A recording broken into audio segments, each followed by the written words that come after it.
Welcome to the Grappling Grappling Rewind Podcast. Welcome to this week on the Grappling Rewind Podcast. On this week's show, we are going to preview the under 88 kilogram division for the 2026 ADCC World Championships. As always, on the show, I'm your host, Maine, your co-host, Adam. Hey, Adam. Doing all right. So we are basically moving through. If you've listened to the show the last couple of weeks, every week we are going through one of the divisions for the World Championships for ADCC. We've moved around a little bit, but this week is going to be under 88 kilos. Next week is going to be under 66 kilos. Then we're going to move into the ladies divisions after that. And then basically ADCC is going to be upon us and we're going to be going. So kind of like last week, we're going to organize these into front runners, talk about their accolades, talk about their accomplishments, basically what got these guys to the dance, why they're here, some of the best tools that they have in their division, how we think they're going to come against some of the matchups, the things they bring to the table, the areas where they're weakest. And so not in like a super strong seeded order. We've kind of listed the guys that we think are more of the front runners based on like, a lot of this is based on familiarity with game. That's sort of generally how a lot of these lists function. And then we also consider how they've looked previously against guys in their division, how they've placed before, and so it all kind of factors in. So that is the scope of today's show, and basically we're going to run through it. So in the under 88 kilogram division for the World Championships for 2026, and again, we're recording this a couple of weeks out. It's August 16th now, so we still have almost a month. We got basically 3.5 weeks left. Absolutely, injuries can happen. Visa issues can happen. You know, pick and choose your issues. This is probably very, very close to the list that we have, but right now we don't have any seeding. We don't have any matchups. For this division, we don't actually have any team fights, which is interesting as well. But at the top of the division, we have Matheus Diniz representing Brazil. He's an invite. We have Felipe Costa, also an invite representing Brazil. So Diniz, former champion. Felipe Costa, third place medalist for 2024. And again, if we talk about it always for these shows. Generally speaking, the top 4 medalists in a division the prior year will get essentially an automatic invite back into the World Championships because of how the 16-man bracket works. You have 8 people that get in trial slots, 2 for each region. You have 4 invitations that are just straight up invitations. And then you have 4 invitations for returning medalists or 4th place. So we have Jozef Chen. He's the first Asian and Oceanic trials winner representing Republic of South Africa. I am curious. I think he actually, on paper, if he won Asian and Oceanic trials, will be representing, where's he from exactly? I believe he's part Chinese or He's Taiwanese. I think he's Taiwan. I think he represents Taiwan. I always, for some reason, muck that up. But he might be representing South Africa. Typically, you have to represent the region for the trials that you have won. And I think Africa... Is Africa part of the Asian Oceanic trials? No, it's part of the European and Middle Eastern trials. That's included there. So, just one piece. J-Rod is returning back. He is the silver medalist from 2024. We have Pedro Marinho, an invitation representing Brazil. We have Pawel Jaworski, the winner of the first European, African, and Middle Eastern trials, representing Poland. So a hometown guy there. We'll talk about him when we get there. We have Gustavo Batista, the winner of the second South American trials, representing Brazil. Chris Wojcik, another invitation representing the United States of America, 4th place in 2024. We have John Blank, first North American trials winner representing the United States of America. We have Santeri Lillius representing Finland, longtime trials winner from Europe, getting an invitation slot. We have Nathan Haddad, the second North American trials winner representing the United States of America. We have Bob Frias, Roberto Frias, the second Asian and Oceanic trials winner representing Australia. We have Gabriel Broad, invitation representing Brazil. We have Marlon Tajik, who's, again, I think I'm butchering his last name there, but Tajik, Tajik, the second European, African, and Asian trials winner representing Sweden. We have Franco Diaz, the first South American trials winner representing Peru, and we have Faris Ben Lakadem, invitation representing Morocco. So, again, I'm very happy that this is not just the Brazilian and American show. This division, I think, this division might have for the men the largest diversity of representation across the countries, but I don't know. but it's definitely one of the divisions that is more represented internationally. So those are the guys. Let's kick it off with Matheus Diniz, 2019. I was going to say IBGF, ADCC champion. He won over Craig that year. Had a great run. What has been less successful in the subsequent years. He's looked very, very good. I'm putting him this high up on the list because generally we have a couple of guys on this list that are very, very high ranked, but that I have a lot of questions for where they are at right now. And Matheus Diniz is sort of at the top of that list for me of like, he absolutely has been there. He's won it. He can do it again. You look at his strategy that he employed in 2019 through all his rounds, and then the match he had against Craig in the finals there, he can absolutely implement that same strategy again. Nothing in his game needs to really fundamentally change to get him back to the dance. He is a couple years older. He's been in Marcelo Garcia's gym for a very long time. He's got a great butterfly guard. He's got very good passing. Like, there's really no area where Matheus Diniz is easily exploitable, although he just has not had the success that he had in recent years, that he had up at his peak in 2019. I'm trying to pull up some of the pathway to victory for Matheus Diniz the year he won it. I think I haven't passed that, Adam, have I? No. Right yeah, here we go. That year he beats Pedro Rocha, he beats Gabriel Arges, he beats Josh Hinger, and then he beats Craig Jones. So like a very, very respectable run in 2019. He's won trials before, way back in the day under Marcelo Garcia. He is IBGF Nogi World Champion, IBGF Pan Champion, like very, very credentialed. Matheus Diniz is a guy that's absolutely in the mix. Given how successful he's been in recent years, I'm kind of in question about the seeding for him. Like, I think he's probably going to get like a top, it would be weird for him to not get a top 8 seed, but I can see arguments for him being at the higher end of the top 8 or the lower end of the top 8. So it'll really be interesting to see how he gets seeded, given you're a former champion, but it's been, at this point, 7 years since you've been champion. But again, he did medal in 2022 as well. So it's like you do have some consistency of record over the years. Let's actually bring it up now. Speaking of former champions, the guy that dethroned him, Giancarlo Bodoni, has been the champion for ADCC 2022 and 2024, is out. I think that's the biggest news for this division. Again, we really only have one male returning champion this year in 2026. Like, Felipe Pena is the only guy returning as champion in his division. Kind of Duarte's out, Baby Shark's out, Miki Gavao is out, Giancarlo is out. And so it really opens the division up fairly wide because Giancarlo has just been, you get two Giancarlos. You get Giancarlo not in ADCC, where it's like very hard to beat, but absolutely you can take wins off of Giancarlo. He can take losses.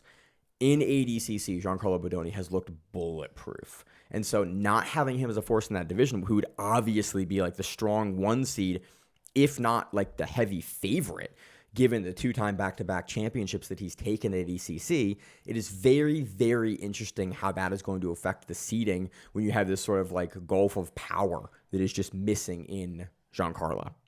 So, Adam, how do you think that kind of affects the seeding or looking at this division? I don't know who the 1 seed is. Like, even with returning champ and medalist, it doesn't really clearly state who could be the favorite. Like, maybe it is Matheus, but also we haven't seen him in a little bit. Like, not that I say he hasn't been active, but he hasn't won. Yeah. So that should affect his seeding a little bit. Maybe it could be more. It could be more. It just all depends on what they're looking at. Here's a question for you. So let's move on a couple guys. We have J-Rod. J-Rod is a silver medalist for ADCC 2024. Mm-hmm. He didn't do CGI. He did ADCC because he wanted to win ADCC. And he had the funniest post. It was mission accomplished with him eating in and out with the silver medal, which I thought was really funny. Do you think that based on the record, it's like, do you put J-Rod as your second seed? I think there's an argument to be made to give him second seed, given that like you are the second place champion. They're second place medalist. The champion is out of your division. And so my big X factor with J-Rod is he had all the stuff where he was kicked out of B team, And then there was a gym change, and now it's Simple Man. He's back at Simple Man. He's been back at Simple Man for less than a year. And in reality, like, we don't know exactly how long he's even been back in that room. We haven't seen him compete in a year. We have no idea what changes to his game, cardio, conditioning. Is he going to have jitters coming back out there after a year? Like, J-Rod is this massive, like, question mark for me. Because, again, he's not super old. And to take a year off and have all the stuff that he went through and just, like, a lot of it, very much self-imposed, brought on himself in that situation. But to have that, like, training inconsistency and then come back and then not compete in the lead up where now potentially you're looked at as the number 1 seed, it's really, really interesting. The stuff that J-Rod does really well. Again, we know that he's a very, very good pressure wrestler. His passing has improved. On the bottom, J-Rod can still get stuck on the bottom. And he can still absolutely, like, I'm not going to say give away sections of the rounds, but if you can take J-Rod and, like, he's really, really hard to submit. Like, specifically, like, Mika Gavao struggled to submit him. It was wild. And if you take, I'm just such at a loss sort of for how you, like, the skills that J-Rod brings. If he has made any improvements, he is absolutely top of the heap here because his game lines up, him and his brother's game line up very, very well with exactly what you need to be able to do at ADCC. You need to be able to get guys down, you need to hold them down, and you need to progress, like, at somewhat of a pace. You need to be effective in the scrambles, which he is, and then you need to pressure pass forward. He can do all of those things. The problem is if he gets into a bad matchup for a guy that is going to be able to put, like, a guy like Diniz. Like, Craig Jones is also another guy that has phenomenal game for ADCC. Matheus Diniz gets on top of Craig Jones, and it's like that's a really rough matchup for Jones, where it's like he's hard to sweep, he's hard to move, or like Craig can't pass. Like, it's really J-Rod with bad style matchups. Like, he runs into Felipe Costa. Like, that's a really, really tough style matchup again. They didn't meet the first year because, again, Costa gets taken out by Giancarlo. And then Jay Rodriguez beats Chris Wojcik, and then those guys go to the finals, and then Chris Wojcik loses to Felipe Costa. So it just, J-Rod is another big X factor guys of, like, looking at the seeding. Do you put him as number 1 seed? I can see the argument for it, but no. It's a tough one, given the level of activity. You're just like, in ADCC, yeah, he's looked really good. You can make the argument to give him an ADCC, but also, like, man, it's been a year and a half, and I haven't seen you compete, and you also have, like, some fairly commanding losses. Like, when he loses, like, sections of matches pretty commandingly. When he wins, it's very impressive. Yes, because I think one of the last, at least from what I can recall, I could be wrong, the last time I saw him compete was, I think it was a Who's Number 1 bracket against middleweight in the gi. Matheus. John Gracie. No. Was that UFC? I thought. No. I'm like. I thought, who laid on him? I don't know who laid on him. Okay. No. He primarily is a gi guy. He just won middleweight worlds. He's the guy from AOJ. Tynan. Yeah. I think that's one of the last things I saw of him. And I remember that. And, like, Tynan couldn't put him away, but, like, when Tynan got him on the bottom, I think Tynan's lost. also a bad example because Tynan does that to everyone. Like, that's like a weird. It's a weird benchmarking, and it's like a question of, like, that's one of the last things we saw Rodriguez in. No, but I'm just saying, like, that can happen to him. Yes. Yeah. If anything he needed to improve on, it's his guard usage. Yeah. Like, the way that he can use it, whether it's a wrestle up or a sweep or something, that's the thing he needs to fix.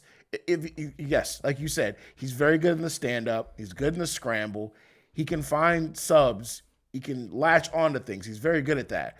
But his biggest issue is fighting off of his back. That's also a problem his brother had. His brother has fixed that issue. That's the thing I'm kind of really curious about is, like, his brother has fixed that issue. And it's like, do they have the camp now? And J-Rod has, like, Does he have the depth and like flexibility? He's made big improvements, kind of like his brother has. Like, it wouldn't surprise me to see J-Rod being like able to play guard now. Like, that's just the thing that, like, that's why in my head it's so hard to seed him, because he absolutely could come in a year and a half later. Because again, he hadn't been training that long at the highest level when he wins trials and then goes to ADCC and like gets silver. Again, it was a weird year for 88, but like he beat the guys in front of him. For him to go and make big jumps, he's young enough to be able to do it.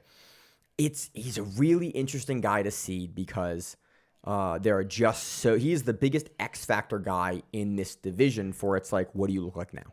Yes, and he did, if I'm not mistaken, with his situation, he did do some seminars, and he was training at gyms, maybe not like officially, consistently or officially, but he was training and he was getting in rounds, and you were seeing him still implement that A game, but again, it hasn't been under fire. And I think if he's been back at Simple Man, I think that's the thing he needs to fix, because when we last saw, well, no, not last time, the time before, when Nicky Rod went against Elder Cruz, he used his guard to try to basically knee bar him and then into a belly down ankle lock.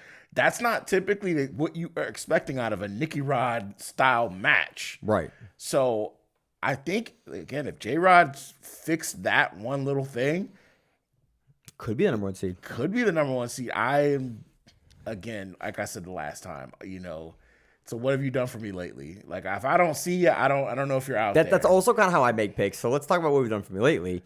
Felipe Costa, little orange, just consistently looks really good. Like, I kind of keep going back to the match that he had with Thor. I think it was on main character. And we were in the preview, I was super excited to see the dynamics of the match between him and Thor, John Blank, who's also on this list. And we'll talk about him in a minute here. And it was okay, you have a really, really good Sanji, Lovato, Victor Hugo style pressure double under passer in Felipe Costa. And you have him versus a guy that is like absolutely happy to be underneath you and like inverting into your legs and taking your feet home with him in John Blank. And then Felipe Costa went, oh yeah, cool, I'm going to grab an overhook on your head and I'm never going to let you enter my legs at all. And I'm just going to pass and top pressure. And like, John has one of the more dangerous guards in this division. Like, he's right up there with Wojcik. He's right up there with Pawel. And Haddad, like guys that like super dangerous, can take your foot home at any time.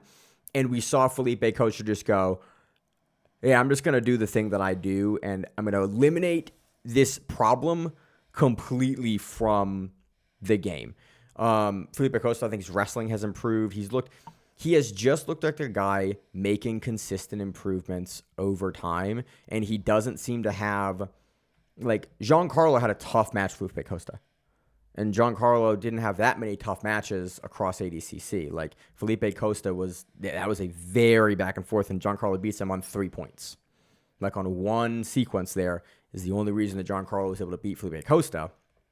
It speaks to just how good Felipe Costa is. And then Felipe Costa matched up against Chris Wojcik in that finals for ADCC 2024.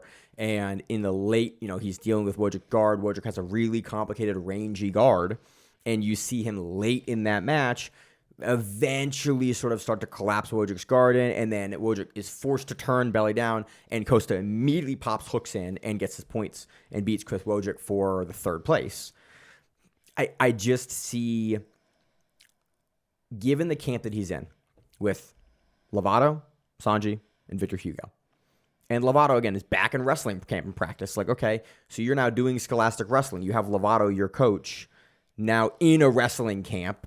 Okay, you know your wrestling's improving. Because why? Because Lovato's wrestling's improving because Lovato's out there doing wrestling. You're in with Victor Hugo. Like, okay, you know your guard pass is going to have to improve. Why? You have Victor Hugo in front of you. Like Sanji, he just has a room that I think will prepare him better than almost anyone else in the world for building tools to be successful at ADCC. It wouldn't at all surprise me to have Felipe Costa put it all together completely and, like, given the activity, be a strong contender for number one seed here. Adam, do you have any kind of thoughts on Felipe Costa's game or where he sits in this roster? I am a fan of Felipe Costa ever since he made the weight cut, because I don't know, and I'm sure people have seen, like, he used to be in the same division as Victor Hugo, and he did not carry well. Like, ever since he's kind of like slimmed down, it feels like jiu-jitsu's become easier for him, which is just like, oh, okay, that's a thing. Like, because he was in like the super ultra heavyweight, and I was like, you don't look like a super ultra heavyweight. And ever since he's lost weight and like all of his like jiu-jitsu's gotten progressively better, as a newer black belt, it's great to see, because like, you want to see him come into his own. He was very good at brown and purple, but like at black belt, he was not doing so hot with like bigger dudes. Now that he's cut down, I'm like, oh yeah, you got a little athlete in you. Like, I think he can do very well. Like you're saying, like, if you've got a guy who's doing nothing but wrestling and that's your head coach, you don't have a choice. You're wrestling. Hey man, we're all wrestling. Like, Yeah. okay, I guess we're doing that, Lovato. He's a guy. Again, I'm really hot on him. I think that he's also one of the guys that's on the younger end of this division, and I think that we are starting to see the sport generally become a younger and younger man's game, like most sports are. Like, I was out this weekend at a football thing with my cousin, and I was asking, like, hey, what's the average age of guys in the league? And they're like, under 30. They're like, 32 is like, you're starting to get up there in football years.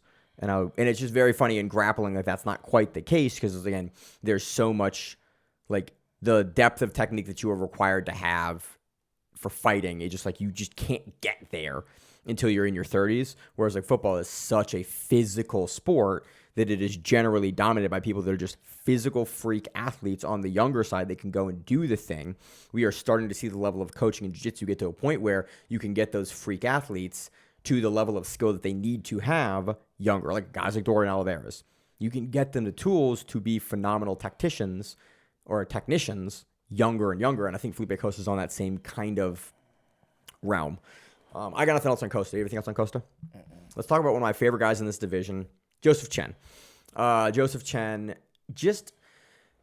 Jozef Chen as a wrestler has been improving. He is generally like not super easy to take down. He's gotten bigger. Jozef Chen as a guard player is incredibly difficult to pass. He has multiple guards that he can play.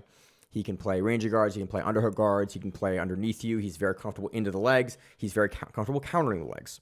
Jozef Chen as a passer, I think, is where he does his best work as a top, specifically as like a tripod passer. If you watch his tripod passing and how he talks about tripod passing, like, he looks phenomenal. I always go back to the match that he loses at CGI, because CGI, he looks phenomenal. He is beating Hulk the entire match, and then Hulk catches a knee splitter and then blows his knee out.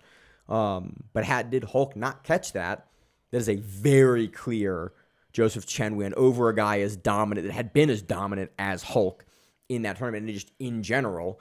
I think Chen now, with his knee healed up, now with his focus on ADCC, I am curious now that he's opened his gym in Taiwan or in Hong Kong. I think it's in China, if I'm not mistaken. I think it's in Hong Kong. I think it's where it is. That he's opened his gym, how that will affect his camp and training. But he's always been a guy that's been pretty nomadic as far as like where he goes and what he does. Like, he's always never stuck in a spot for too long. He's sort of taken the skills and the tools that he needs, and then he's gone into the next location. So like, him not being a B team anymore is not really surprising given where he has shifted over all the years. But I'm really, really excited to see him, just to see if he looks anything like he looked at trials. He gets the right matchups. He's absolutely dominant.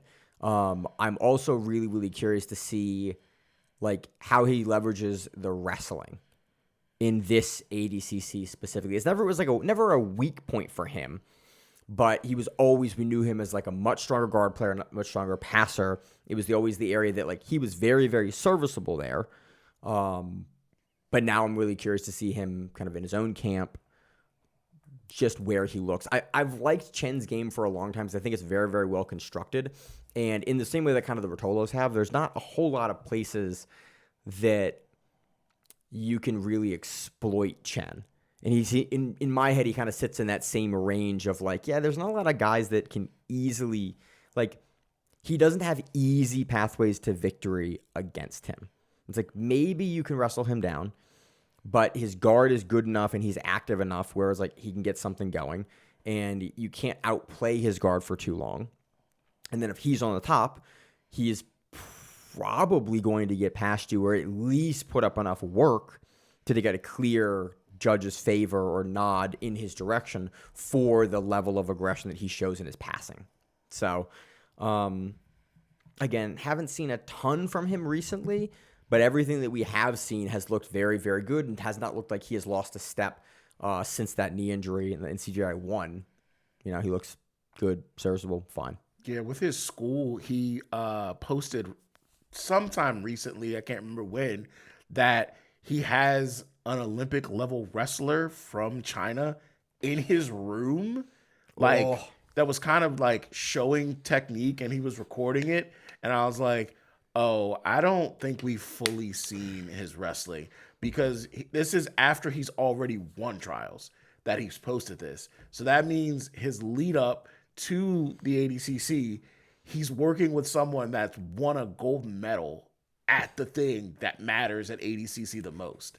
So that's crazy. Yeah. So I'm like, I think whatever, because like you said, he has very finite things that he constructs in his game, and that's like he has repeatable ways of getting to it. Yeah, and that's the way he. I like the way process in his game. Yeah, is very good. I really appreciate that, and I'm like, he's shown like a takedown series that he likes, and then he's shown like, well, if they do this, I do that. Well, if they do this, I do that. He's got a very flow chart game, kind of like the old school DDS guys, where it's like it's a very flow chart game where it's like, yep, one of these three things are going to happen. If this, it's like you can only do these three things.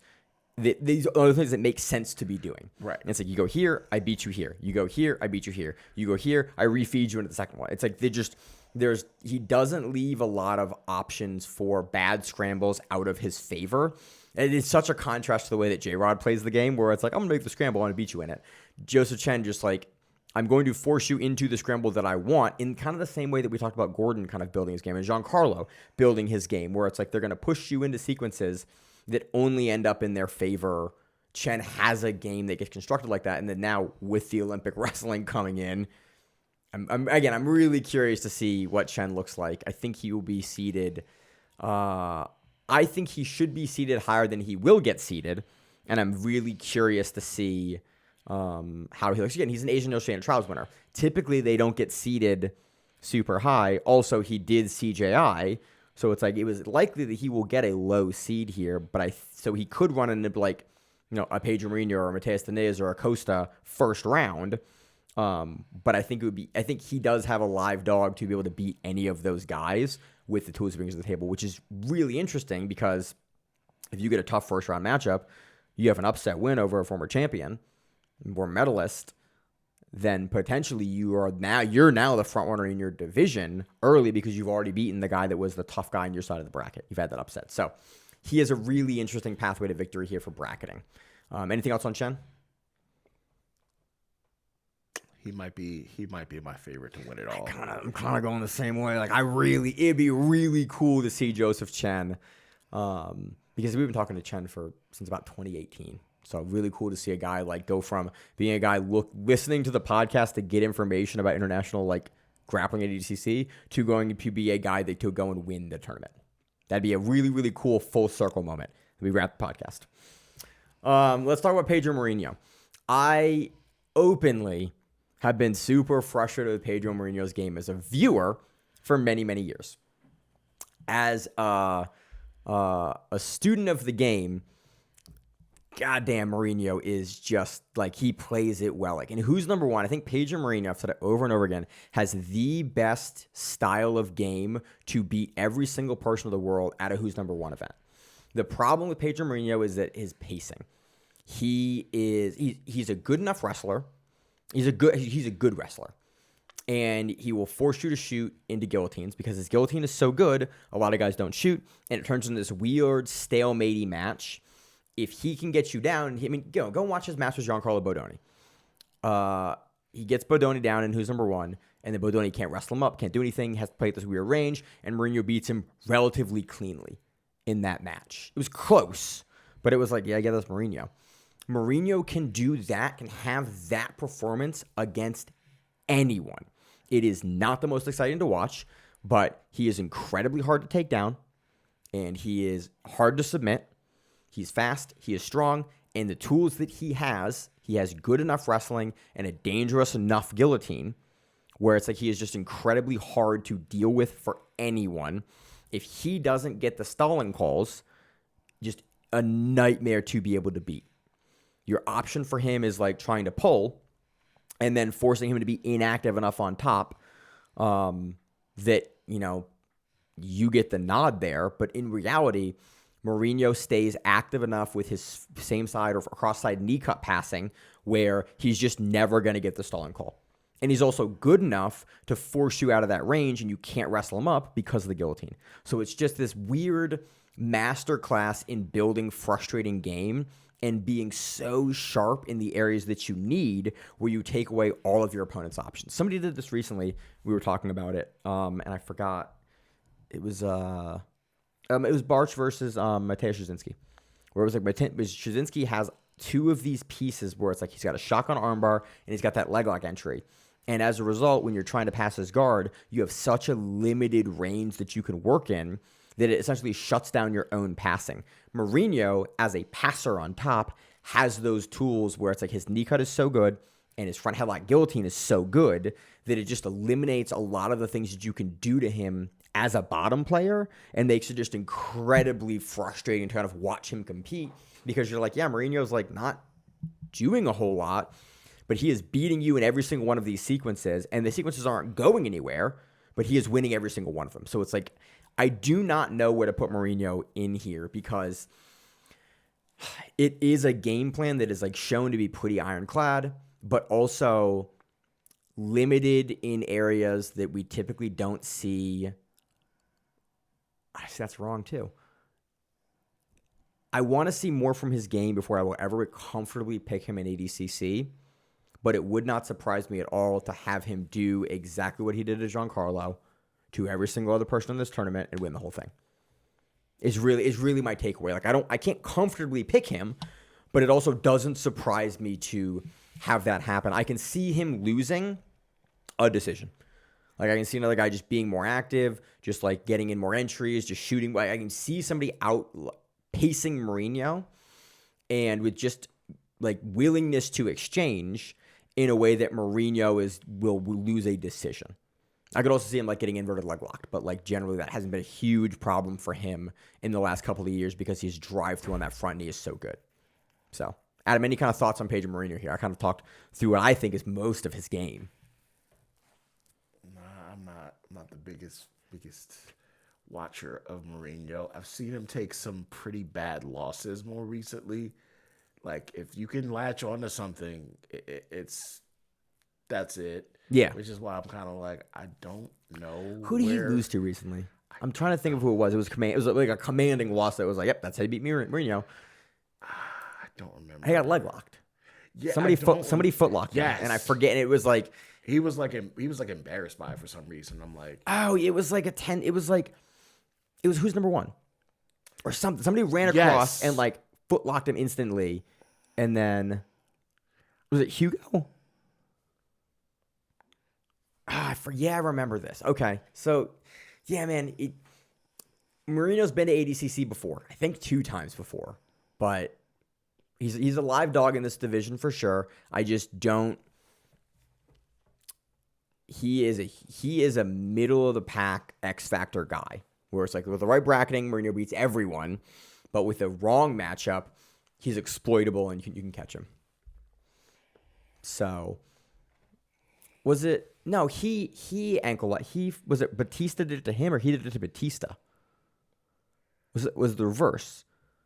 I think it was Marinho. I think heel hook Batista in like 10 seconds. 2 seconds. Let's pull it up. Versus Gustavo. This is the clickiest keyboard. It was like a really, really quick, super quick Pedro Marinho defeated Gustavo Batista with heel hook in 30 seconds. Yeah, that was him. He heel hooked Batista like boom in the absolute final of the crown for the GP. So I had that flipped. So it wasn't Marinho getting it was him beating Batista in like the entire clip of the match is 18 seconds long. So I don't know who I'm thinking of another Marinho loss, but he was on the winning side of that. Yeah, I know. Regardless, I know there was a loss there. I just can't remember who it was to. I can't either. So that's Marinho again, having him come out aggressive like he did versus Batista, winning, but also having him just like kind of whittle a match away doesn't surprise me. Let's talk about another footlocker, Pawel Jaworski, first European, African, Middle Eastern trials winner out of Poland. I talk about this for all the Polish guys. Fighting in your home country gives you an advantage. You have a language, you have a culture, you have food, you have time zones that you're all used to.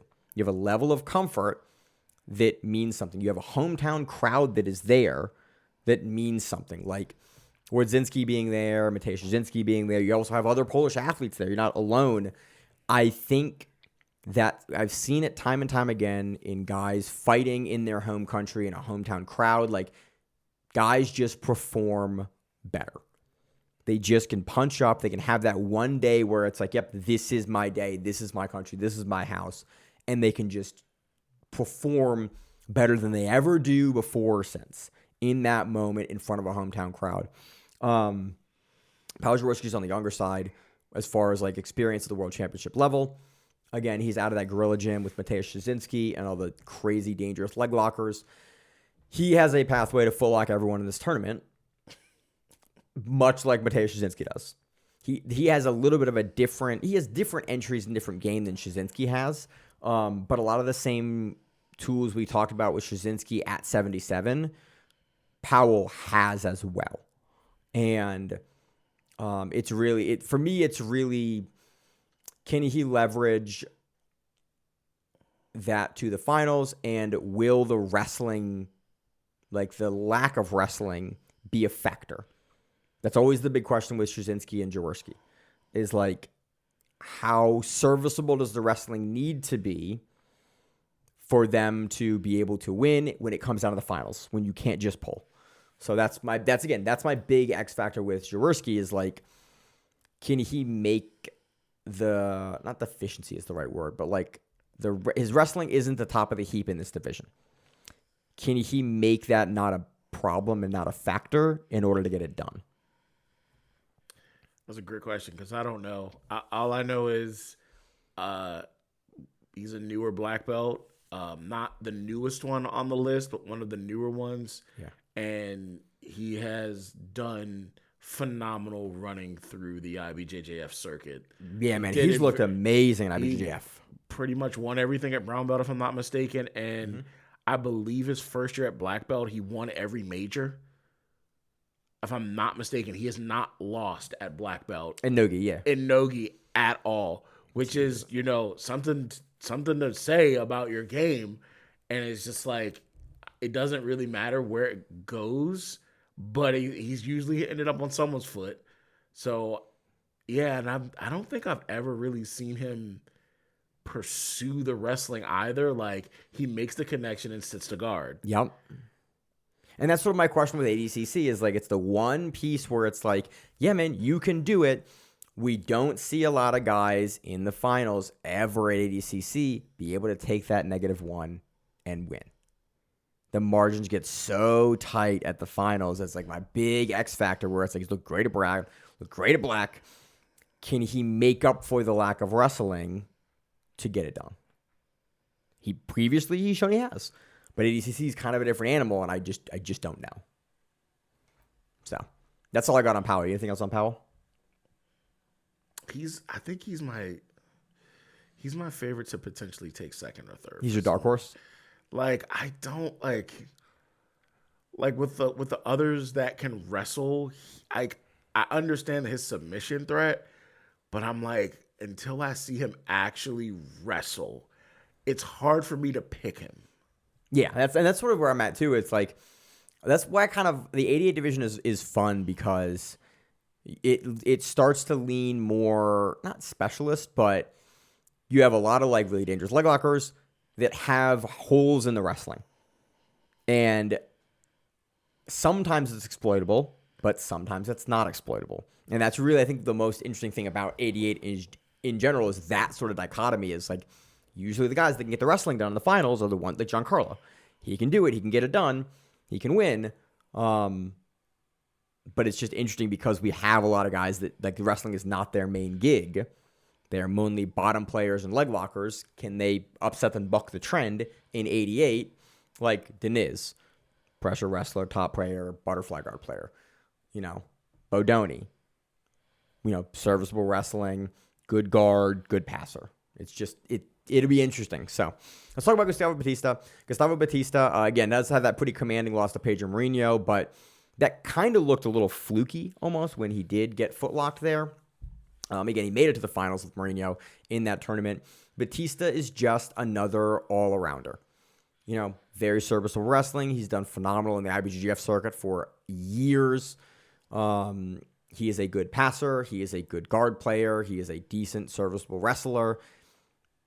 I know Batista more for his gi work, but again, that's like he has plenty of no-gi matchups over the years. Let me find Batista here.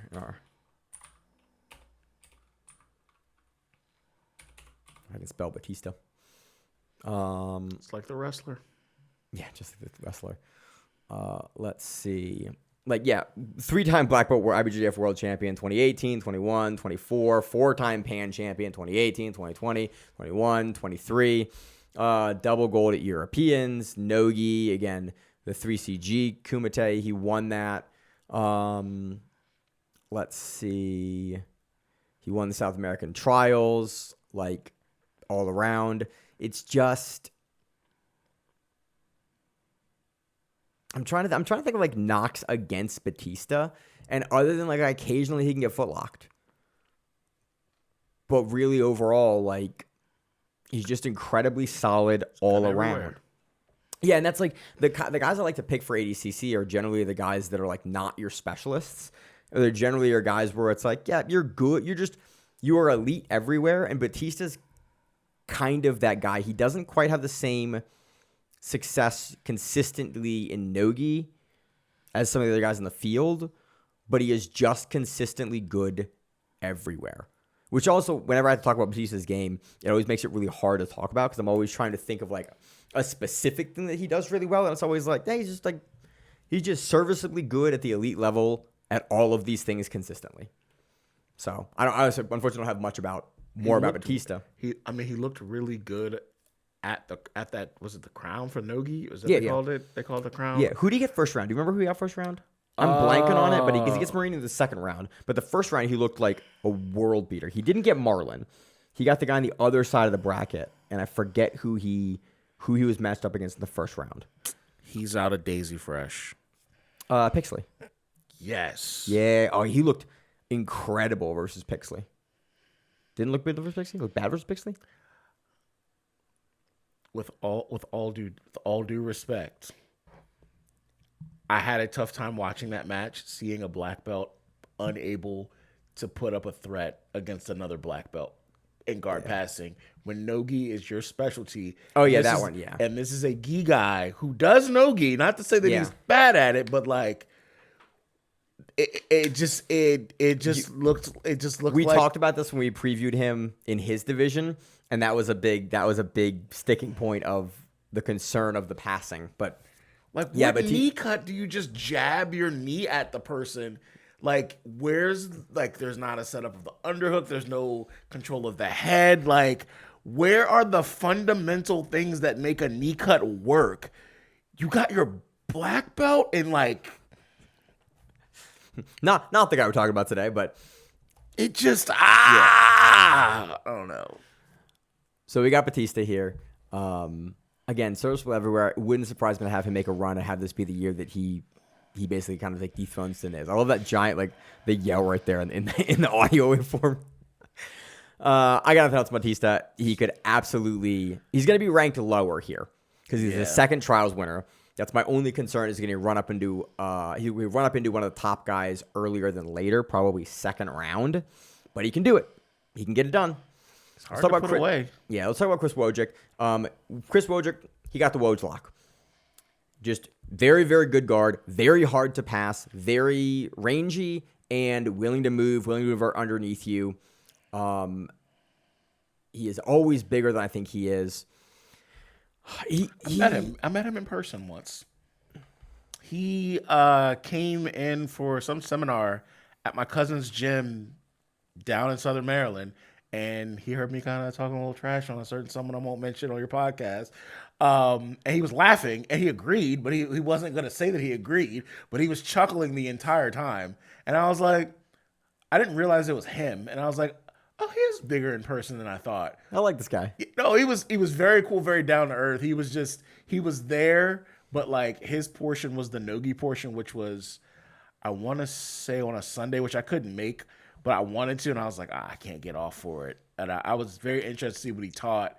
But no, super down to earth. The last time we saw him was last time I remember seeing him was Who's Number One. I think so, yeah. I don't remember that guy's name. He's under Gordon in them. I don't remember. He kind of looks, it's kind of like Middle Eastern. I think you're whispering like it's not a recorded podcast. I understand, but like, I don't want to sound problematic. Yeah. And like the wrestling looked much like you could see there was a concerted effort to work on the wrestling. I remember this match now. Yeah, and I was like, because we were questioning, we were like, okay, how does his wrestling look? And we're like, oh shit, Chris Wojcik like really started to put the wrestling. So yeah, that was always kind of the knock on Wojcik, where it was like the two knocks on him were basically like, well, you placed fourth in the year that everyone left for CGI, and it's like, oh man. That doesn't really matter. You beat the guys in front of you. You beat the guys at the tournament that you were at. It doesn't matter who was there. Like, you beat those guys. And then it was always like his wrestling is kind of his weak point. And then seeing him at that Who's Number One of like, oh, you're like really working your wrestling. And it doesn't look... It's not clunky. No, it was like, oh, this is very serviceable, functional wrestling. And then you're also mainly a guard guy. So it's like... I'm really curious. Again, he comes in. Wojcik will come in at a higher spot here. Again, he placed fourth in 2024. He's going to come in a top 8 seed at the worst, because you can't put a guy that that placed that low. You can't put him in the bottom 8. No. Like, it's just not. He's an invitation. So it'll be really interesting to see how much wrestling he decides to do, and A, if it bites him. Or B, if it's like, damn, he's got that new tool, and like now you go to the ground with him, and he's under your legs. He can even take you down, and now throw it to the bottom and get to the bottom on his own accord. It'll be really interesting to see kind of what Wojcik's game looks like in ADCC here.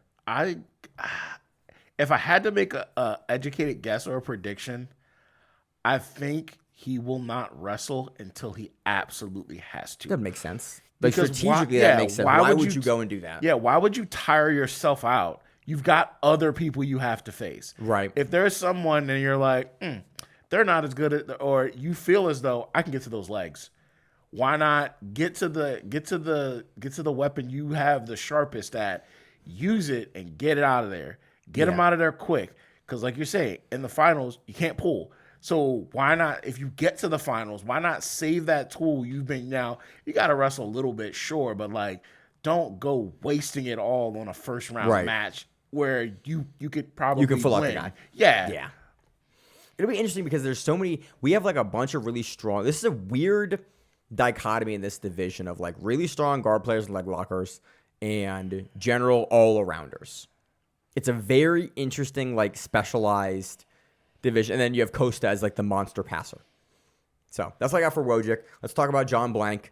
First North American Trials winners, won Trials. I think I talked to him. I interviewed him, and I always get the stat wrong. I thought he had won Trials before. I think he medaled at Trials before, and then he got the invite because I for years have got that wrong. Literally in the interview I did with him at ADCC, we talk about it. At Trials. You know what Blank brings to the table. He's going to pull. He is going to try to go for your legs. He's going to either pass you out or he is going to leg lock you from the bottom. That is what he does. That is what he has always done. If he runs into a guy like Costa, like that is an amazing passer, like it is a problem for Thor. If he is allowed to enter into the legs, he can stay active enough and he can take legs home. Like those are the two pathways that Thor wins or loses this. With the right bracketing, Thor goes far. If he runs into Costa again, like that seems like it is a very, very hard matchup. Like a guy like Chen, I'd be really concerned with like if he can kind of stifle the entries that John wants to do. It's like John's run is very contingent on bracketing, unfortunately. Like the guys that he can beat, he can put away when he beats. The guys that are going to struggle and kind of test his guard in the passing, the style of game that he has is just really not built around being able to consistently beat those guys. He can put them away. He can counter sub them off the pass attempts, and he's shown for years that he can do that. But I just look at the Felipe Costa match, and I kind of am really concerned that there's a lot to fix there in a short amount of time.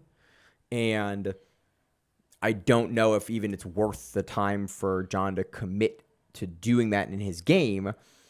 He just sort of has to like, hey man, I hope for the bracketing, like absolutely with the right bracketing, I take this. So he's a very, very, the dichotomy of his game is very, very pronounced. Any of your thoughts you got? I hope it doesn't match up with Felipe Costa. That's kind of that's kind of what I want. I'm like, hey man, just like give him a guy like I really want to see Blank versus like Jaworski. Like that'd be fun. That'd be like a really or like Wojcik. Like put him against, give him the leg lockers. Like that's what I want to see. I want to see leg lockers go bar for bar as it be, where it's like John can rip your foot off, Jaworski can rip your foot off, Wojcik can rip your like. Those are the guys. Like, hey man, give me one dope leg lock battle in the first round with a guy like John. Like, don't put him against the pass for the first round because like we've kind of seen that's how he gets beat. I'd much rather see that in a later round. I'd see, hey, let me see my two sub-100 guys go at it and see who like chips her down. Who's the better leg locker? It'd be a match that I'd be excited to see. So my money would be on Jaworski. That dude be finding everybody. Jaworski is terrifying for the feet. So let's talk about Santeri Lillius.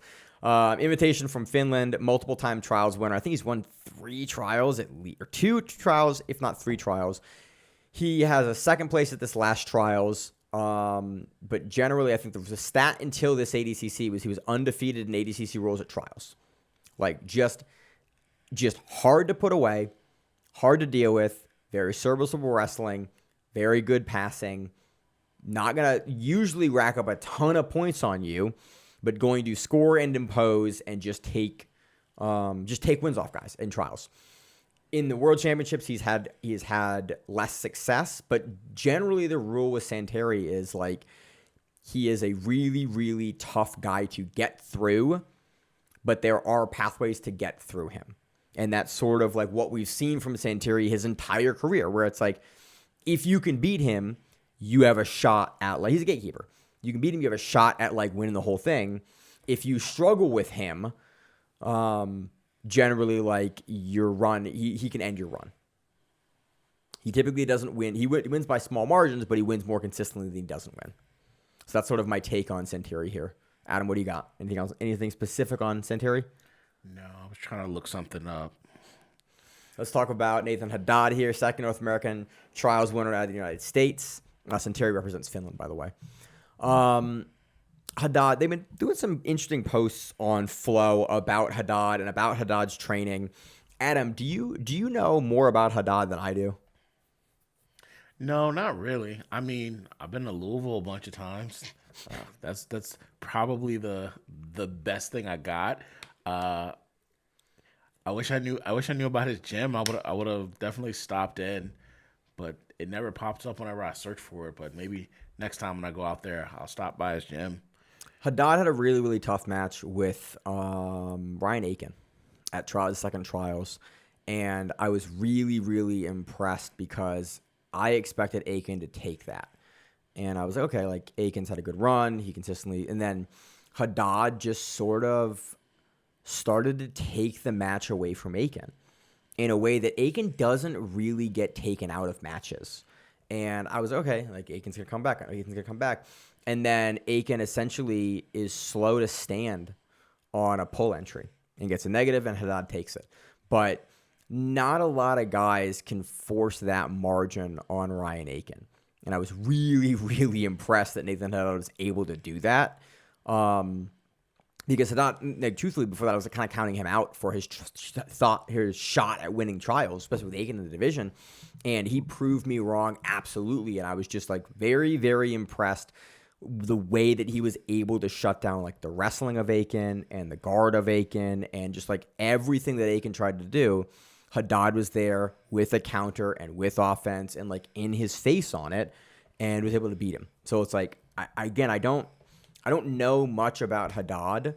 We've seen him for years, but we have not seen him consistently at like the upper echelon levels. And so this will be really interesting to see him versus the best in the world in a big tournament like this, just see how he performs. So again, he's going to have a lower seeding because he's second North American Trials winner. So again, he's going to be in that lower 8, easily, if not the lower 4. Maybe not the lower 4, but like very possible that he's in the lower end of all the trials winners because he won the second trials. So, but again, will be very, very interesting. Anything on Haddad else? Anything else on Haddad? I did like watching his finals run. That was enjoyable. Like, I don't know. I expected so much more out of Aiken that when he lost, it was a weird. We talked about it like it was a weird match. It was kind of like I was expecting Aiken to just kind of pull it out at the end, and he just couldn't because Haddad got gassed out. To watch Haddad gas Aiken out was just like, whoa, this guy's got some cardio to push Aiken that hard. That was the thing I remember. I forgot about that. The cardio difference. Yeah, Haddad will be fun, man. I'm excited to see. I've not seen a lot of him at the elite level. I'm excited. Next, we got Bob Frias, Roberto Frias, the second Asian Oceanic Trials winner from Australia. Bob is... What did I say about Bob? He gets it done in the trials in Australia. Generally, it's by close margins. He is a serviceable enough wrestler for that region. But generally, my concern with him is the speed. Is that a lot, like I think he's on the older side now, is just consistently with the speed. And when he runs into guys that can really, really hammer a pace on him, he's a veteran. He's been around for a long time. Just running up against the pace, we've seen guys beat him on that. Just like kind of beat him with a young man's game. I don't know exactly how old he actually is, but again, he's just the pacing that he keeps isn't insane. I think he is dropping down in weight, but it's a big X factor on that end. Next, we got Gabriel Broad, invitation from Brazil. Do you know how much you know about Broad? Yeah, not a whole lot as well. We saw him on, again, blanking on what we saw him on. We are Broad. Gabriel Broad. What do we see him on? Silver medium heavyweight, basically. Where he and Pawel. So Pawel beat him previously at IBJJF via heel hook. Second place, Nogi Worlds. He's very good. He's a rising star. But again, I don't have a ton of specific stuff on him. He did some big tournament recently, and I'm completely blanking on what we covered him on. Marlon Tajik, second European, African, and Asian trials winner out of Sweden, did the crown as his black belt debut, like right around his black belt debut. And then you got Victor Hugo. I was like, okay, you're going to lose Victor Hugo. And then Victor Hugo spent the entirety of the match, like, kind of, like, feeling out his guard. And just feeling out his guard. Eventually, and again, late in the match, he beats him and takes him. But it was very, very interesting to see Victor Hugo, like, not struggle with Marlon's guard, but spend as much time passing as he did. When Marlon was one of the smaller guys in that tournament. And, was a brand new black belt at the time. So again, your second trials winner, you're going to run up against really, really tough matches. Like you're gonna draw Matheus Diniz your first round. You're gonna draw Felipe Costa your first round. Like you're gonna run into those guys your first round. He's very, very good. He's had a couple of performances that have he has punched up. He beat someone that I was like, I did not expect him to beat. I want to say like 2 or 3 months ago. And I was blanking on who he beat. He had a match with a simple man, who was a brown belt Nogi guy. He beat him. I can't remember the event, but that was the one I was like, was it the doctor? Yeah, the doctor. Yeah. It was blanking on his name. What's his name? Wait, give me his name. Tall white guy. Yes. Nick Matheus. Yes. Oof, I had to go to the Mind Palace for that one. Yeah, that's the one. That's the one. I was like, yes. I did not expect you to not expect you to win that one at all. But I mean, he's done very well for himself in the IBJJF circuit as a brown belt. He's who I was referencing when I said he's the newest black belt, and I'm like, I guess you're stepping out on faith. This is the first one. I'm like. And like everyone else, Oh, this is crazy. This is an all black belt division. It's not. J-Rod's still brown. Is he really? He is still brown. Remember, he got his brown belt. And then the incident happened, and then he went away from Simple Man for some time. He's still a brown belt. Really? Yeah, he's still a brown belt. Costa got his black belt, I want to say, a year or two ago. Joseph Chen, J-Rod's brown, Marinho's black belt. Pawel got his, I want to say, a year ago. Yep, something like that. Yeah, Gustavo's been a black belt. Wojcik's been a black belt. Yeah, like Marlon's the newest black belt. Is he real? I'm just like, yeah. No, J-Rod's. Oh yeah, he's still. So I pulled up the BJ Heroes because BJ Heroes, for notable guys that are not black belts, they'll have records like for the tackets. So like Ethan Carlson was the first guy that ever had like, hey man. He's been fighting so many black belts for so long, we have to give him a page because we have to make note of his record. And J-Rod has the caveat note, which is the note regarding J-Rod's record. And he has the caveat note for like not black belt records. Consider the level of opposition. And it's basically, they have a blanket post that's basically like he has a profile even though he is not a black belt because he has been so exceptional. So I forgot he wasn't a black belt. Yeah, so Marlon has looked good, but he is going to have very tough and low seeding as the second trials winner out of Europe. One of Franco Diaz, first South American trials winner out of Peru. One of two Peruvians, I think, in the entire tournament. Maybe the only one Peruvian in the entire tournament. I don't know much about Diaz. Truthfully, I don't want to talk out of nowhere. I'm not really sure much about him. Let me see if I actually do have notes. Let's see if I can find Franco Diaz, South American Trials winner. He has the armbar win, rear naked choke win to take that. Franco Diaz, he's at a Unity. He's a Murillo guy. Yeah, he's a Murillo guy. World champion at Purple, IBGF, and then in 21. At Brown in 2024, Bronze Noogie in 2024. He became the second Peruvian to qualify for ADCC after he won the trials, and then he beat Negromonte via penalty in order to get there. So, again, small margins. Negromonte is really, really tough to beat, but that's sort of always my concern is when you're winning trials by a very, very small margin, you're going to come in with a low seed, and those low seeds are so hard to fight out of. Negromonte didn't podium? He did. Second place. Oh, He got pre-podium. Because he beat him in the Franco Diaz beat him in the finals. No, I'm thinking of the last ADCC. Never mind. He did not. No. He had that sweet-ass knee bar, though. Yep, over Michelle. Moving on, we have Faris Ben Lakadem out of Morocco, another invitation.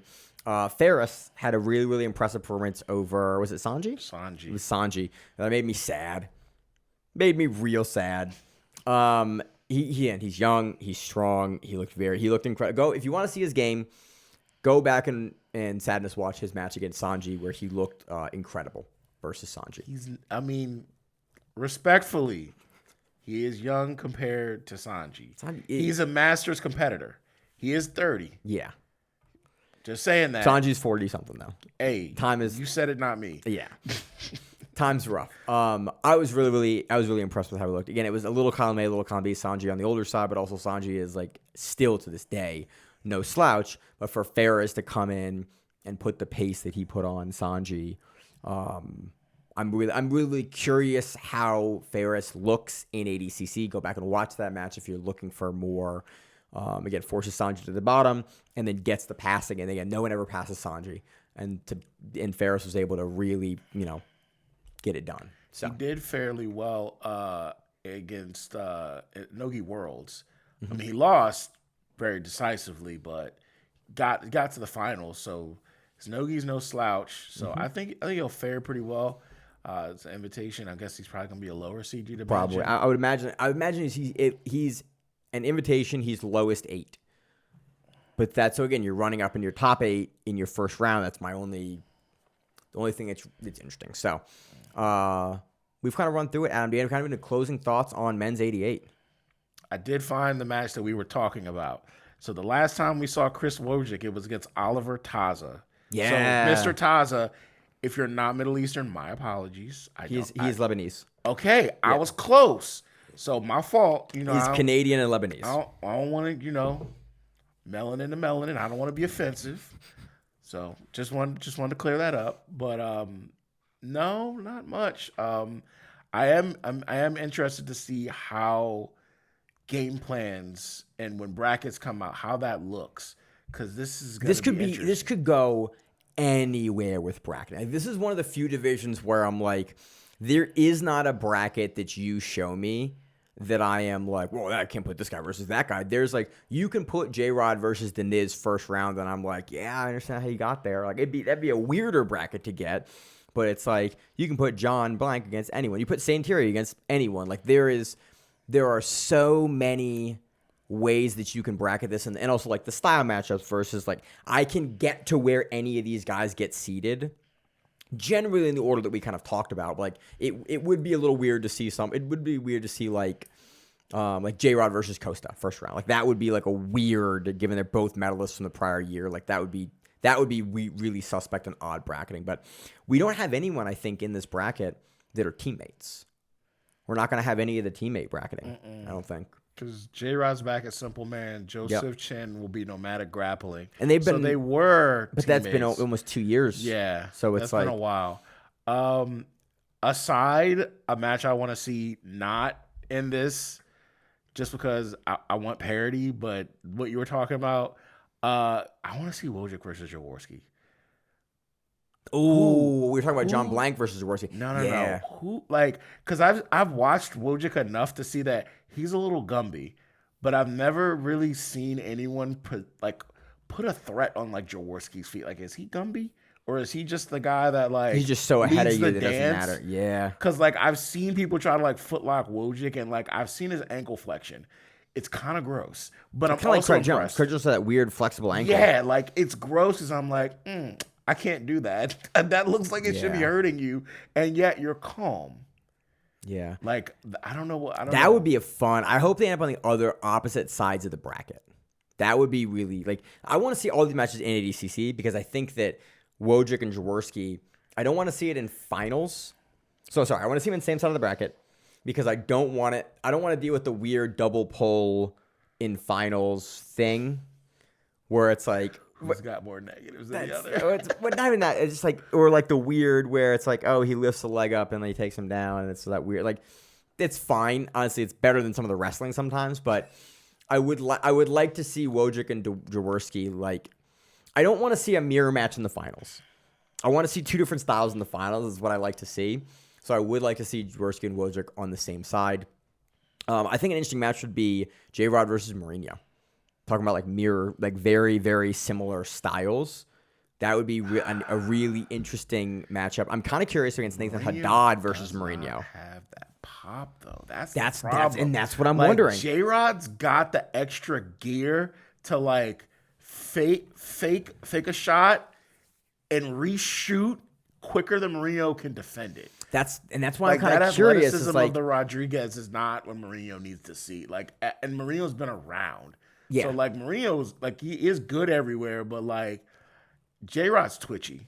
It's not the person you don't want to wrestle against the twitchy guy that is the exact same weight as you and you're not as fast. That's what I want to see, because I think the guillotine threat there is a really interesting threat to put Jay on the bottom. I don't think he gets to the guillotine though. I don't either. I think J-Rod's head position is gonna shoot up so high that he's never gonna get to it. Yeah. Like he's gonna drive through. He's gonna like a plane takeoff. He's not gonna, I'm just gonna shoot and stick my head out. It's like, no, he's gonna ride that head up and you're gonna try to guillotine him, but like you're also now flying a little bit because like J-Rod will absolutely put you through the mat on a good takedown. Yeah. It's like he's a little smaller than his brother, but they do a lot of the same things very well. Yeah. There's so many matchups like that in this bracket where even some of the trials winners that we ranked like lower in this division, they have enough pieces here and there that I think match up. If you can get your game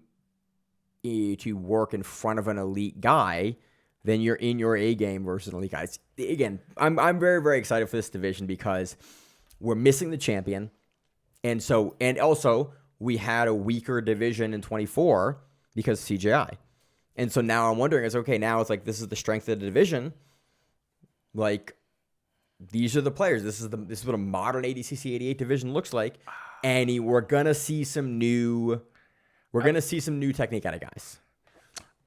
If I had to call a match I could see being the first round just because they're on opposite ends of the spectrum, I could see J-Rod versus Marlon. Ooh, that'd be neat. Like J-Rod trying to pass Marlon's guard. The thing is, J-Rod's a buzzsaw. I don't care how good that guard is when someone's that determined. That would make sense. Again, Marlon's second trials winner. J-Rod's coming in as your number 2 guy, potentially number 1 guy, potentially. Like, that would make sense. The Asian and Oceanic trials guys and the European and South American, European and Asian and African trials winners are always the lowest seeds on those because they are numbers-wise the smallest trials. Okay. And so it's like you give weight to, hey man, North American trials is the bigger trials, South American trials is the bigger trials, and so they usually are seeding. And also historically, the guys out of South America and out of North America typically fare better at ADCC, and so there's a bias there in seeding as well. So again, it wouldn't surprise me to have the European guys and the guys out of Asia and Africa and Middle East getting those lower seeded slots. Again, we have Pawel really high up in our bracketing, but it's possible that he gets a low, he could run into a low seed. He could be a low seed given, he's a first-time entrant and trials winner. So this bracket is all up in the air. I cannot wait for bracket day because this is the one that I'm like the most jazzed to see of like, actually my guy's a 66, but it's because I have no idea how this one is going to look. Like other brackets, you can kind of like figure out, okay, probably this is going to be here. This is going to be here. This bracket, there are so many X factors. I would not want to bracket this one. So, Adam, any closing thoughts on this one for 88? All right. Well, that's all I got. So, as always in the show, I'm your host, Maine, my co-host, Adam, and we are the Grappling Rewind. See you on the mat, wherever it is. Stay safe. If you like the show, please consider sharing it on Facebook with the folks at your gym. It's the best way that we grow the show, and we really appreciate it. You can reach out to us on email. We also have Instagram. We have Facebook. We have Twitter. We have Google+. Until that shuts down. We have a website. If you have an event you would like to have us cover, please let us know. If you have a name, like most people do, and you'd like to have us stop butchering it, let us know. Reach out to us. The show is also available on YouTube, Spotify, in addition to iTunes and every other podcast service. We very much appreciate your time, and thank you.